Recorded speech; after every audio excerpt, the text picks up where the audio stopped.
Juriscast, o seu podcast jurídico. Olá, sejam todos bem-vindos a mais um Juriscast, meus queridos entusiastas da tecnologia. Hoje temos mais um episódio para você e neste episódio vamos falar em específico sobre um tema muito legal e pouquíssimo conhecido para os advogados, que é o quê? Como obter e utilizar provas digitais de maneira assertiva e válida, para que você consiga ter o quê? Ainda mais argumentos técnicos válidos para enriquecer a sua argumentação e os seus processos. Para isso, a gente vai fazer o quê? Como de costume aqui no nosso Juriscast, nós chamamos um especialista. Então, eu quero que vocês me ajudem a receber Alexandre Munhoz. Ele é fundador da Verifact, uma solução que permite o registro de provas digitais na internet de forma confiável, aderente aos princípios da cadeia de custódia. Ele é mestre em administração e trabalha com tecnologia há quase 25 anos, com conhecimentos avançados nas áreas de programação, cibersegurança, servidores Linux e outros, além de estar imerso no meio da inovação nos últimos anos. Então eu quero convidar vocês, entusiastas da inteligência jurídica, a receber junto comigo, com muito carinho aqui ao Juriscast, Alexandre Munhoz. Seja muito bem-vindo. Muito obrigado pelo convite. Espero poder contribuir bastante aí para o tema. Legal, eu estou particularmente empolgado porque não é segredo que eu trabalho com tecnologia e também aqui na área jurídica. Mas os temas relacionados à tecnologia, temas relacionados, por exemplo, a marketing jurídico, são temas que não necessariamente os advogados dominam, digamos que na graduação ou até depois dela, obviamente estão aí dedicados à sua respectiva especialidade. Então, assim, quando a gente traz um tema um pouquinho complementar à prática jurídica, costuma ser um tema super legal. Então, esse, como tem a ver com tecnologia, a parte técnica do negócio, da obtenção de provas digitais e uso delas, eu tenho certeza que vai ser um sucesso, porque muitos advogados não sabem aí os limites de como isso funciona, como não funciona, e aqui a gente vai ajudá-los ao longo dessa conversa, beleza? Bom, antes da gente entrar aqui na primeira pergunta, se você está nos ouvindo, hoje, pela primeira vez, a gente vai tentar usar nossos belíssimos rostos também na versão do Juriscast que está disponível no YouTube. Então, se você prefere ou costuma acessar o Juriscast no YouTube, talvez você vai ter uma surpresa aí, vai estar vendo as nossas carinhas, se der tudo certo.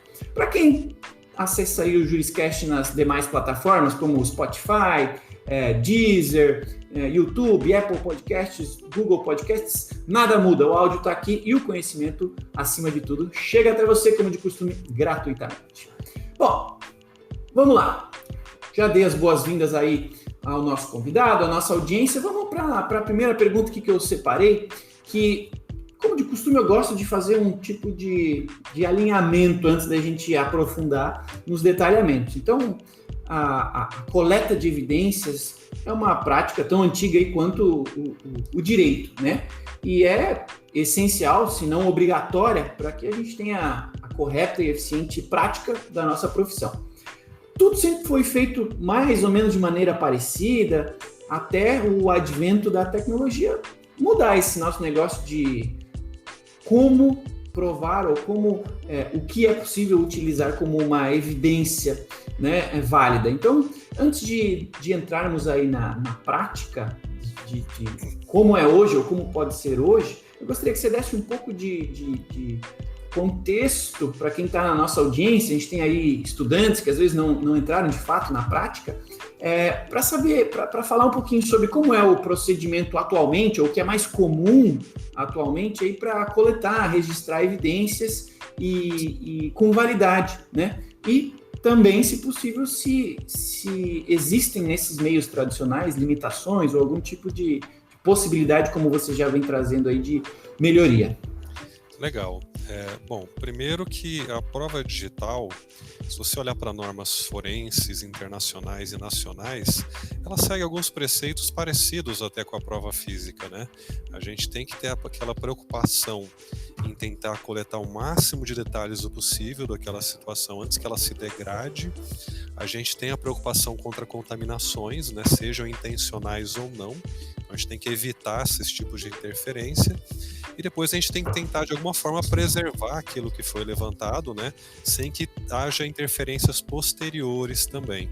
Detalhe importante, tem 2 momentos de possíveis interferências, né, tanto quando está sendo realizado o trabalho de espelhamento, que a gente chama, quanto depois essa prova tem que se manter íntegra. E aí é bem comum o uso da cadeia de custódia, realmente você controlar todo mundo que teve acesso àquela prova ou não. No mundo digital é um pouco mais fácil você manter ela íntegra no posterior do que nas provas físicas. Mas eu acho que tem um desafio interessante assim nas provas digitais. O primeiro é que ela é um mundo desconhecido para muita gente, que não sabe ainda em que situações é possível, em que situações não é possível você conseguir realmente chegar em algum lugar. Você tem mais dificuldade, às vezes, de identificar autores. Então, enquanto no mundo real você tem essas limitações físicas, né? Esse deslocamento físico que a pessoa tem que fazer, em algum momento ela pode deixar uma falha e ser identificada. No meio digital, existem muitas estratégias e recursos para tentar embaralhar a localização. Então, isso também torna um pouco difícil. Mas tem outra situação que é bem crítica, é que a tendência das informações se degradarem de forma mais rápida no meio digital é muito alta. Então, enquanto numa situação física, às vezes você tem alguns dias ali a tela se degradar sozinha, no meio digital um conteúdo pode ser apagado em questão de minutos, né? Então, às vezes você pode perder o acesso àquela informação, ela pode simplesmente deixar de existir se não for muito ágil, se não for muito rápido. E aí é um ponto interessante que a gente até tentou resolver com a solução, que é evitar a dependência de terceiros em determinadas situações, né? Sempre que há uma dependência de terceiros, a tendência é que você tenha um tempo muito maior para lidar com aquilo. E a gente não está falando de dispensar peritos técnicos, tá? A gente está falando, na verdade, de acelerar a primeira etapa da perícia, que é a coleta. A perícia depois ainda pode ocorrer no restante do material, mas é uma área, é uma etapa muito crítica. Se a gente não acelera ela, se a gente não deixa ela muito rápida na mesma velocidade da internet, é possível que as informações se percam e aí você gera impunidade, gera vários problemas aí em cima disso. Mas é um desafio novo, a gente percebe o pessoal nos últimos 2 anos na área jurídica começar a falar mais sobre esse assunto, né? Conhecer mais o que é uma ISO 27037, e a gente tem esperança que o mercado consiga assim se alinhar no que é desejável, no que é suficiente para se trabalhar com provas digitais no meio jurídico. Pois é, para quem não chegou nessa discussão ou ainda não descobriu nenhuma solução tecnológica, acho que tende a seguir o modelo padrão, né? Ir lá no cartório, tirar uma foto de algo e tentar registrar no cartório, e esse procedimento também pode ter algum tipo de falha, né? Existe uma sobrevalorização da confiança no cartório com relação a provas digitais de um modo específico. Por quê? A gente usa muito uma analogia, né? Que se você não tem perícia técnica, a única coisa que você pode afirmar é que você viu. Se aquilo é verdade ou não, isso é outra história. Então, se você levar um tabelião num show de mágica, ele vai dizer que um coelho se materializou na cartola, que uma pessoa foi serrada ao meio e foi reconstituída sem deixar vestígios de dano aparente, e que ao final o mágico desapareceu do palco sem deixar vestígios. Então, o que se vê muitas vezes não é a realidade. E o meio digital é um show de mágica, de certa maneira, porque você consegue mostrar o que você quiser na tela, né? Você tendo um pouquinho de conhecimento, você muda o que a pessoa vê. Então, você levar hoje a um cartório para que ele veja e coloque num papel, além de poder ter sido fraudado ou contaminado, é uma situação que não dá detalhes suficientes para outra parte se defender depois, né? A gente fala de amplo direito de defesa, só que é muito difícil você fazer uma auditoria numa ata notarial com relação ao conteúdo que foi registrado. Você consegue até periciar para saber se a ata notarial foi falsificada ou não. Agora, se o conteúdo registrado ali era realmente aquilo, fica um pouco difícil, porque não foram tomados cuidados necessários, com as metodologias adequadas para se espelhar a situação, para se evitar contaminação ou fraude, e também não tem dados suficientes depois para uma perícia.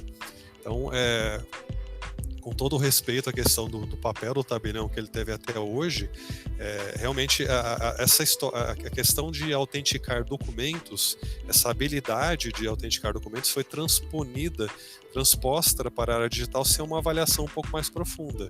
Então é muito diferente você avaliar um documento e você avaliar o conteúdo digital em algum dispositivo. Se não há perícia técnica, se não há as metodologias adequadas, você não tem confiança de que aquilo veio daquela origem, de que aquilo veio daquele contexto, porque não há procedimentos que deem argumentos. A gente fala muito isso, né? Para você poder alegar determinadas coisas, são necessários procedimentos para se fazer aquilo. Legal. E eu tenho certeza que você foi trazido até aqui o Juriscast porque você é uma referência nesse modelo completamente digital de registro de evidências, né? Obviamente, com a Verifact, que é a empresa aí, a sua empresa, no caso. Sim. E eu sei também que, tecnicamente falando, advogados dificilmente têm o conhecimento técnico, né, que um perito terá. Porém, é legal a gente passar aqui, né, agora que a gente já entendeu como é que era antes, como é que a gente está acostumado a fazer e para onde esse mundo aí de captação e registro de provas está indo, é legal a gente conversar. Eu sei que são vários fatores e não tem problema a gente entrar em resumir cada um deles, porque eu tenho certeza que a audiência vai começar a entender um pouquinho melhor a parte técnica da coisa. Então, a gente falou desse modelo que está transitando, está sendo alterado por conta, né, dessa rapidez e efemeridade aí do digital. Então, eu queria que, se possível, se você pudesse resumir de alguma forma, então, como é que essas provas coletadas digitalmente, conforme vocês fazem aí na Verifact, como é que ela, mesmo sem passar lá pela vista do tabelião, lá pelo cartório, quais são os principais fatores que vocês utilizam para garantir que a prova, que a evidência seja válida em juízo? Legal. Eu até me esqueci de citar o primo feio da história, né, que é a print de tela. Sim. A print de tela hoje, se você buscar na internet Fake Chat Conversation, você acha pelo menos 40 sites que te ajudam a falsificar uma tela de WhatsApp, por exemplo. A maioria pode ser operado por uma criança de 9 anos. E aí, só a print, você tem uma dificuldade de perícia também. Então a print, a maioria das técnicas forenses na área de imagem são voltadas para a complexidade de pixels das fotos do mundo real, né? E a print não tem essa complexidade para ser avaliada. Você consegue ver um metadado técnico ou outro ali, mas é difícil ter algo conclusivo.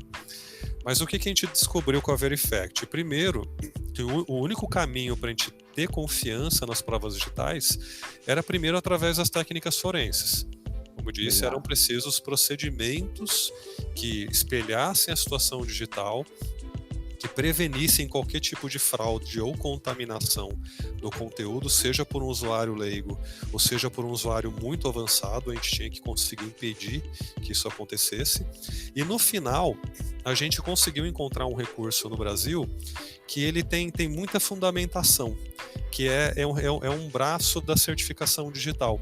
A certificação ICP Brasil, gerida pelo governo, né? Você tem a emissão de CPFs, CNPJs, e você tem um recurso chamado carimbo de tempo. O carimbo de tempo, ele gera uma prova de integridade e anterioridade de um documento.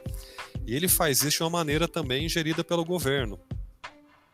E aí você tem essa imutabilidade, né, essa inalterabilidade, tal qual tem a blockchain, só que a blockchain usa outro princípio e ainda não é regulamentada no Brasil. Só que a certificação digital, ela se beneficia da MP 2200-2, né, inciso 2, que regulamentou a certificação digital no Brasil, e tem também o artigo 411 do CPC. Ele diz que outros sistemas de autenticação geridos pelo governo têm a mesma validade em tese que um ato de um notário.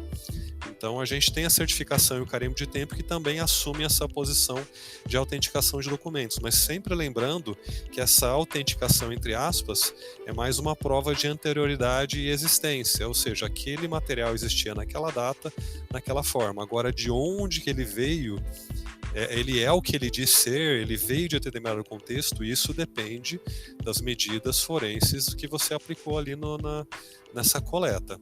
E o que a Verifact fez?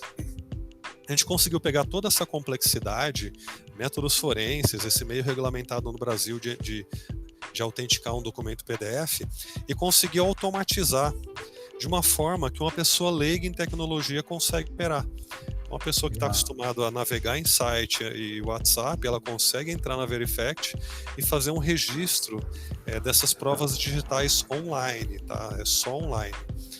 Nesse caso entra WhatsApp Web, Facebook, Instagram, Twitter, Gmail, Skype, que tem uma versão web também, webmails de um modo geral, YouTube também pode ser registrado. Então a própria pessoa de qualquer lugar do planeta, desde que ela tenha um computador e internet conectada, ela consegue fazer a preservação dessa prova digital que esteja online, seguindo princípios forenses de uma forma que tem muito fundamento para você depois trazer em júri, no juízo, aliás. Aí tem um ponto interessante também, é que o pessoal costuma falar o que é válido e o que não é válido, né? Segundo o artigo 369 do CPC, qualquer coisa moralmente lícita e legal é válida, né? Então, qualquer coisa moralmente lícita, legalmente válida, pode ser colocado ao juiz. Aí entra a questão da confiança que tem naquela prova e que o juiz deve avaliar. Mas nesse caso, do ponto de vista técnico, a Verifact tem muito mais argumentos de confiança na área técnica do que as outras soluções disponíveis, inclusive a ata notarial. Então é válido, cabe ao juiz avaliar a confiança desse material, e nesse caso a gente tem toda uma construção metodológica para dar essa confiança. E uma novidade recente também, a gente contratou uma empresa de cibersegurança que atende instituições militares, que atende multinacionais, para eles tentarem achar falhas na Verifact que poderiam permitir algum tipo de fraude. Eles não conseguiram encontrar nenhuma falha que permitisse essa fraude. E a gente tem um laudo deles, a gente vai colocar no nosso site nos próximos dias. Show de bola. Dá para ver que o negócio é complexo e o apoio técnico, eu diria que já é essencial para qualquer tipo de evidência coletada através de algum tipo de canal digital, um app, um site, algo desse tipo, né? Eu acho que é uma coisa legal falar também, que enquanto a ata notarial também é um grande, apesar de, como eu disse, toda a função do tabelião que ele cumpre, ele tem outras funções que são importantíssimas aí para a sociedade, em especial na ata notarial, ela também costuma ser muito cara. Então, dependendo do estado que você está, no estado de São Paulo, por exemplo, é R$ 440 a primeira página e R$ 227 cada página adicional. Então, é você esperar que o tabelião te atenda. A informação pode ser degradada, ela pode desaparecer. E ainda lá você ter que arcar com um custo alto, isso pode restringir o acesso de muita gente à justiça no final das contas. Às vezes até inviabilizar, né?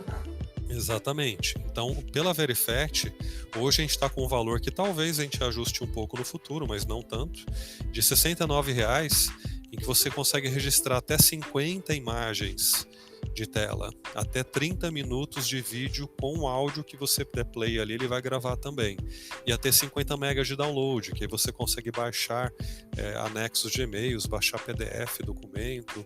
Então, com esse conteúdo inteiro, né, 50 imagens, 30 minutos de vídeo e 50 megas, você paga R$ 69,00. Se a gente fosse falar de uma ata notarial no estado de São Paulo com todo esse conteúdo, ela poderia ficar R$ 6.000, R$ 7.000.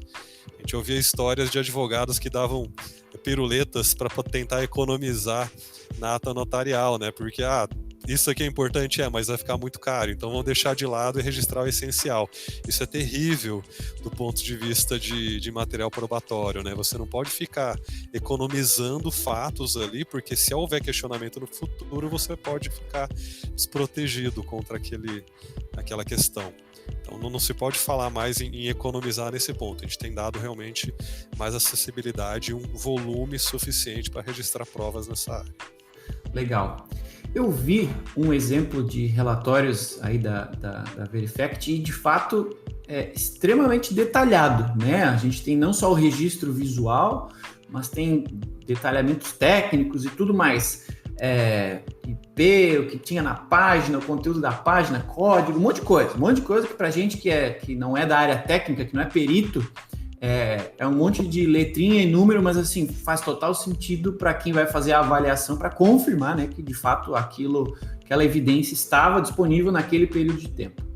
Porém, nós estamos falando e vivendo uma época onde se fala obrigatoriamente muito sobre LGPD.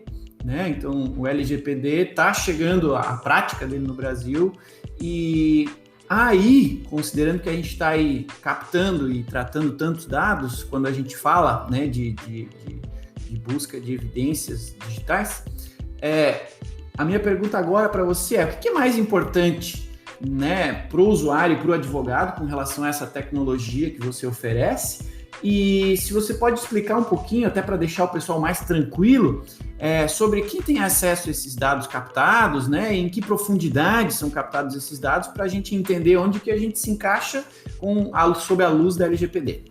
Legal. Primeiro, a Verifact não faz invasão de nada, tá?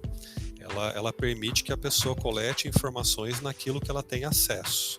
Então, se ela tiver uma senha, a sua senha, o seu e-mail, ela pode entrar em áreas privadas e registrar informações lá para si.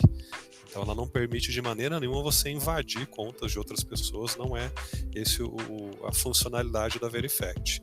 Segundo, assim que as informações são coletadas, se a pessoa tiver algum receio de que aquilo, se por acaso eventualmente vazar, é um problema, ela tem a opção de apagar. Ela pode baixar os relatórios, baixar o que foi capturado e apagar na plataforma. Quando ela apaga na plataforma, isso deixa de existir na Verifact e fica só com ela. E isso não afeta o valor da prova, a validação dela, não afeta em nada o uso daquela prova posterior. Por outro lado, também, de acordo com o nosso termo de serviço, política de privacidade, a gente não abre esses dados para nenhuma pessoa a não ser a pessoa que capturou ou alguém que ela tenha compartilhado. Ou no caso de contas corporativas, a gente tem uma conta de equipe ali, que tem uma conta mestre, que tem um acesso também aos registros dos usuários convidados que fizeram aquilo. Mas a princípio ninguém vê, com exceção obviamente também de medidas judiciais, né? Que se caso acionem a gente é obrigado a abrir esse conteúdo. Mas todo ele fica criptografado na Verifact de maneira tremendamente segura. O relatório que a gente fez com a empresa de cibersegurança também não encontrou falhas que pudessem dar chance de algum tipo de vazamento de dados. A gente foi muito preocupado em evitar que isso aconteça.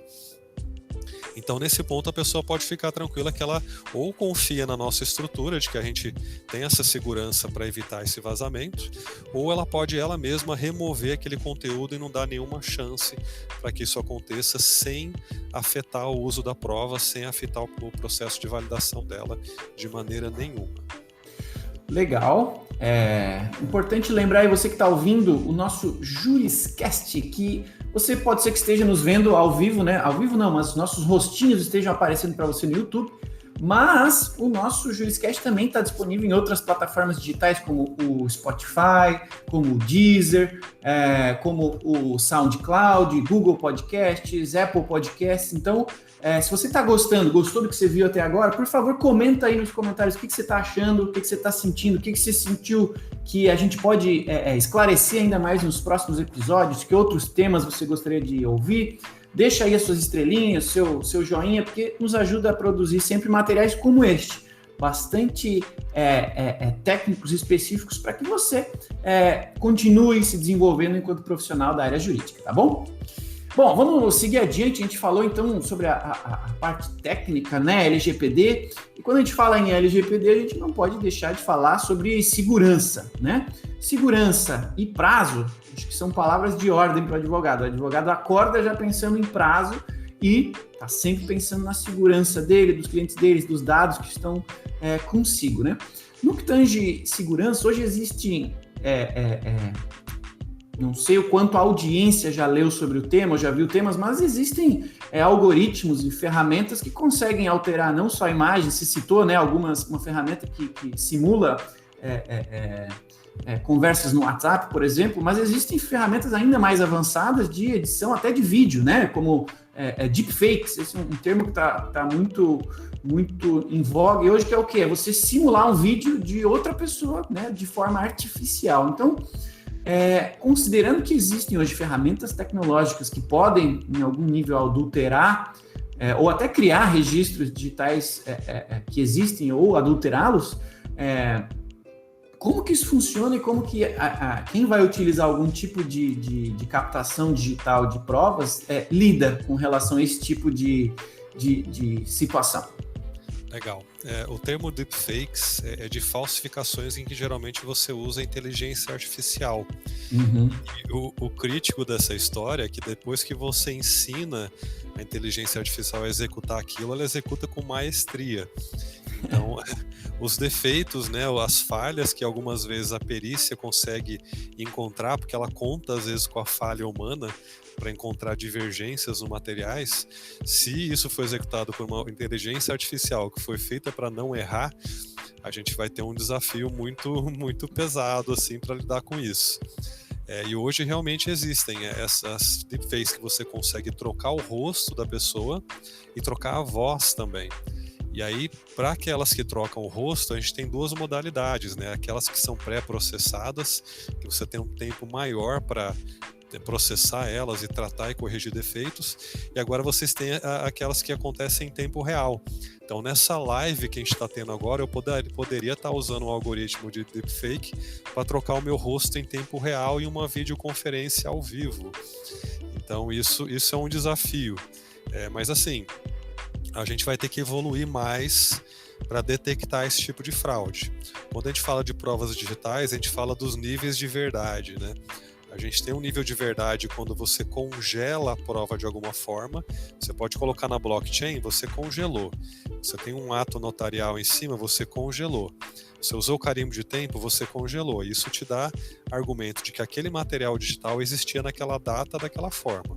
Agora, para dizer que aquilo veio do Facebook, que aquilo veio de determinado perfil, como eu disse, são necessárias metodologias adequadas para essa confirmação da verdade, da origem e do contexto daquele material. Agora, por exemplo, né, se eu uso a Verifact para registrar um vídeo lá no YouTube, eu consigo afirmar que aquele vídeo estava no YouTube, que ele foi publicado por aquele perfil. Agora, se as pessoas que estão lá naquele vídeo são elas mesmas, aí já é outra história. Aí realmente pode ser o caso de pegar aquele material e colocar na mão de um perito audiovisual para que ele faça uma análise da possibilidade daquilo ter sido falsificado, ou se aquela pessoa é ela ou não. Mas é um desafio interessante, porque uma frase de uma pessoa, um especialista nessa área, há 6 meses, falou que era uma questão de meses para criar vídeos indetectáveis. Nossa! Isso, Então, a gente vai ter que lidar com um problema sério aí, porque até então a gente tinha, até 20 anos atrás, a gente tinha confiança na print. Ela tem sido desconstruída até que meio devagar, né, até hoje. E até então a gente acreditava em vídeos, né? Tinha uma dúvida ou outra que era tirada por os peritos, né, para determinadas análises. Agora, o fato de você estar vendo uma pessoa com o rosto claramente na sua frente ali naquele vídeo vai deixar de ter tanta confiança como tinha no passado. E mesmo a voz, como eu disse, também está sendo possível de falsificar com essa nova tecnologia. Entendido. Então tem um mundo novo que já surgiu e um novo mundo que está surgindo também com o avanço da tecnologia, em especial da inteligência artificial e capacidade de processamento, né? Que bom. Temos muito a aprender e a evoluir junto com esse mundo, né? Deve ter muito advogado nos ouvindo e pensando, se descabelando já. Meu Deus, quanta coisa nova que eu nem sabia que dá para fazer, que está existindo e que vai continuar aparecendo. A minha pergunta agora vai na linha de que existem advogados especialistas em determinados tipos de causas, né? E provavelmente já tem vários advogados que encontram nas suas contrapartes o uso de evidências digitais, né? Print do WhatsApp, print de e-mail, sei lá. Você, como especialista, né, nesse tema, existe algum tipo de análise ou validação para ajudar esses advogados que utilizam, ou em especial que se deparam com esse tipo de prova digital para refutá-las facilmente ou para, assim como você, o serviço que você presta, né, ajudar a que isso não aconteça consigo? Legal. Eu vou juntar dois conceitos que eu já comentei, então. O primeiro é que é preciso procedimentos para se ter argumentos. Uhum. Segundo, de que você precisa ter determinadas situações avaliadas para poder fazer a afirmação sobre elas. Então, se houve um procedimento para evitar contaminação, espelhar a situação, você pode dizer que aquele material veio daquela origem e daquele contexto. Se não houve, isso pode estar aberto a um questionamento de que, olha, não foram tomadas as medidas segundo normas nacionais e internacionais para se evitar contaminação ou fraude. E considerando a possibilidade de fraude bem latente nessa situação, como que a gente lida com isso? Como que eu audito essa prova? Como que eu coloco na mão de um perito para avaliar o conteúdo original e dizer que aquilo está ok, é fiável ou coisa parecida? Se você não tem auditabilidade na prova e não foram tomadas as medidas necessárias para se evitar a contaminação, você tem uma situação quase insustentável ali, que de repente pode estar aberto ao questionamento. Ainda assim, como eu disse, mesmo usando as metodologias adequadas, você tem uma limitação do que você pode afirmar. As metodologias usadas na preservação te dão a origem ou contexto, mas talvez seja o caso seja necessário você ter metodologias de análise do conteúdo para poder afirmar que aquela pessoa é ela mesma, de que o local era aquele. Então, você tem que fazer uma construção argumentativa em cima da prova. E se você está do outro lado e não viu isso lá, aí você pode entrar com argumentos. Falar, olha, não foram tomadas as medidas necessárias. Como que eu audito? Se não tem como auditar com perícia técnica, não vai sair nada conclusivo disso, como que eu me defendo? Tem essa afirmação que a pessoa está fazendo, que a pessoa é ela no vídeo, mas não há procedimentos que confirmem isso, ou não há argumentos adicionais ali que tendem a confirmar essa informação. Então tem que trabalhar da mesma maneira que você tem que construir, fazer a construção argumentativa do seu lado, você pode também avaliar a construção argumentativa do outro lado, sempre buscando por procedimentos ou por argumentos adicionais que confirmem as dúvidas sobre aquela prova. Legal. Infelizmente, a gente já vai chegar daqui a pouquinho no final da nossa conversa, mas eu ainda tenho duas perguntas que eu quero fazer para você, que tem uma delas, a próxima que eu vou lhe fazer, ela tira um pouquinho o foco agora do advogado, tá? Obviamente, né, em todo lead nós temos duas partes envolvidas e que podem ou não utilizar esse tipo de evidência de forma digital. Agora eu quero lhe fazer uma pergunta sobre uma terceira parte que também está sempre envolvida, que são os juízes, né, digamos, o tribunal em si. Você entende que a utilização, o entendimento, né, e a consideração da validade desse tipo de evidência digital, provas digitais, já é comum, já é um entendimento claro dos juízes, ou ainda é um tabu, eles ainda estão aprendendo a lidar com esse tipo de informação? Olha, a gente já ouviu várias situações, a gente já ouviu juízes significativos falando que esse tipo de solução tecnológica é muito bem-vinda, porque quando também você torna mais acessível, você está facilitando a justiça, que é o principal objetivo do setor judiciário. Por outro lado, a gente vê também juízes que às vezes continuam num patamar ainda um pouco antigo, eles não estão procurando se atualizar, e principalmente que são muito carregados com a história da fé pública, né? Sem observar os outros aspectos ali envolvidos na confiança da prova. Então a gente vê algumas situações em que o juiz ainda precisa se atualizar um pouco. Eu espero que o judiciário também tome essa iniciativa de se atualizar, porque os advogados nos últimos 2-3 anos estão muito esforçados para se atualizar nessa área. E como você disse, não tem área que não envolva a área digital, né, hoje. É verdade. Qualquer coisa tem um pé.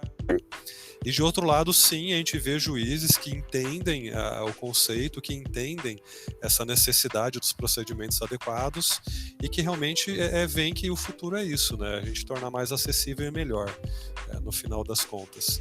Mas a Verifact, a gente está no ar desde janeiro do ano passado e demoram para surgir as jurisprudências, né, até então. Mas a gente tem tido muitas relações positivas, né? Uma relação positiva, a gente teve alguns casos de aceitação já que já foram julgados em primeira instância, mas a gente teve também um projeto piloto com a Polícia Civil do Paraná, que apesar de ter fé pública, já sabiam que isso não era tão suficiente assim e começaram a usar a Verifact como um apoio para o NuCiber e para a Delegacia da Mulher.